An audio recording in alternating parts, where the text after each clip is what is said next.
ரொம்ப நாள் கழித்து உங்கள் ஃப்ரெண்டு, அதாவது உங்கள் சைல்ட்ஹுட் ஃப்ரெண்டை பார்க்க போகிறீங்க. நீங்கள் பிறந்து வளர்ந்த இடத்த போய் விசிட் பண்ண போகிறீங்க.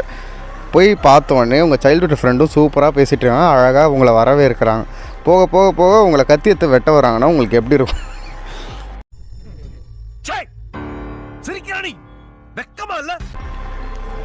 படத்தோட கதையே அதான். ஒன்லைனே கேட்கறதுக்கு எவ்வளோ சிரிப்பாக இருந்தாலும் கூட, பட் ஆனால் படம் உங்களை இன்ட்ரெஸ்ட்டாக உட்கார வச்சு பார்க்க வைக்கும்.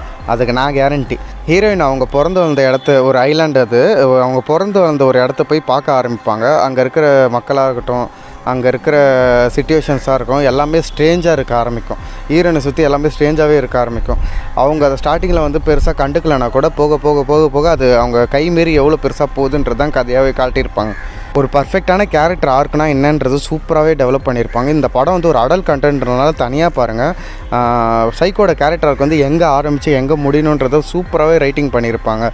ஃபஸ்ட்டு 40 மினிட்ஸ் வந்து ஸ்லோவாக தான் இருக்கும், பட் அடுத்த 1 ஹவர் வந்து செம்ம ஸ்பீடாக என்கேஜிங்காக கொண்டு போயிருப்பாங்க. நல்ல ஹாரர் எலமெண்ட்டாக இருக்கட்டும், சைக்கோவாக இருக்கட்டும், ஒரு த்ரில்லராக இருக்கட்டும், எல்லாமே கலந்துருக்கும். ஒரு பங்கமான படம் பார்க்கணுன்னு ஆசைப்பட்டிங்கன்னா மறக்காமல் போய் பாருங்கள். இருங்க, படம் பேர்